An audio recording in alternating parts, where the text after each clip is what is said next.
how we segued from the Oscars to food, but somehow we got there during commercial break. Now we're hungry, and welcome back to Valley View Live. Old School 105.7 Zendra Dunn is our very special guest host today. She is also back for a moment of Zenspiration. And today's letter is about sleeping in separate rooms. Is with your partner without...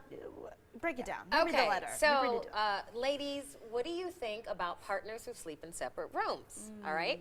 What are the pros and cons? Do you do it, and would you do it? So this woman says, I admit that I often do. My husband snores loudly throughout the entire night. This is the second marriage for both of us, and we celebrated 8 years married in January. I can no longer wear earplugs because my daughter works graveyard, so we keep my granddaughter at night, and she's just 2. Aw. Okay. Plus, they do not block all the snoring out completely, and I panic if I wear them that I won't be able to hear my grandbaby if she wakes up during the night. Okay. Also, they've started irritating my ears. She got all kinds of complaints about these earphones.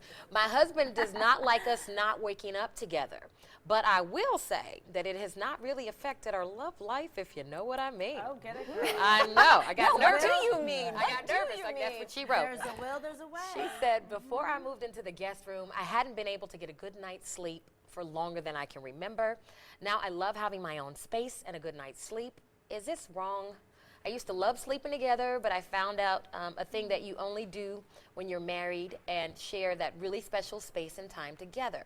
So I feel conflicted now. He has an appointment at the sleep clinic, thank goodness, next week, and I'm really hoping that the doctors at the sleep clinic will give him the information of what snoring does to the other partner. Maybe then he will be more understanding. What should I do? Well, I don't think it's something he can control. Yeah. Right? Right. Yeah. It's not something he can necessarily control during his sleep. Yes, actually there are ways that you can. I mean, there are different devices that you can use, but some of those devices make as much noise as the snoring, like the CPAPs and some of the, even the breathing strips. They can kind of suppress the noise, but they don't stop the noise. And maybe what's at stake here too, there could be an underlying physical condition that needs to be addressed. You know, so. Well, the husband sounds like he is going to go to the doctor, but I would have no problems booting my honey out of bed if he snored and I could not get any sleep. Because we all work different schedules, and if you don't get sleep, it's going to affect how you work, how you behave, everything. And then if you become cranky to your husband, that's not good for him. And he has to realize, you know, it affects the wife in a way also that's not good for their relationship. So if you can separate and sleep in another bedroom, that's okay, and then just come together whenever. Well, obviously from her letter, they they do. Whenever, and that's not a problem. That's not a problem there, but I think for it to be you could have cuddle time. For the long term, I think that, oh my, I couldn't imagine not being able to Well, that's sleep why he's going, it sounds like, to therapy. Right, with my husband. So yes, hopefully he puts a real, and doesn't just go because he's appeasing her. Caesar doesn't snore? No. Oh, good. No, he doesn't. Okay. Because I usually go to bed after him. Okay. Because, you know, burning I dated a guy who snored, like wore the machine. The CPAP. It was a situation. And if he went to sleep before me, then literally, it would be a bit of a fight. It's hard. And then I'd wake him up, and then I'd go to sleep real quick. Yeah. Before. But what I love is it sounds like it's temporary. I found a couple of quotes that maybe she can use.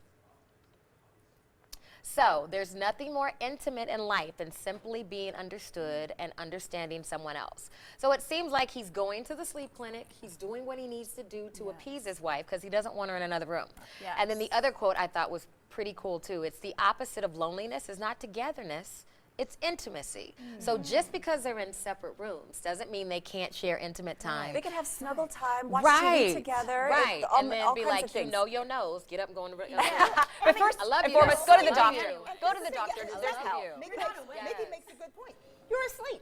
So it's not well, the like husband always, the husband is like, it's not like he's missing out from the letter. It's like, they're not missing out on that like nice time. So he's asleep anyway, baby. I mean, but I think they're working it out. But I think it's interesting that she's feeling conflicted. As a wife, she's like, oh. She could always fall asleep with him and then and that's a lot of work. Well, she can't get to sleep. She can't get to sleep. And then set it Says on the newlywed. Says the newlywed. Well, you know, that's a lot of work. Bye-bye. Yes, go to the doctor. We'll see you later. I'm staying in this bed, and I'm also staying right here until you get to the doctor in the other room. Go to the doctor.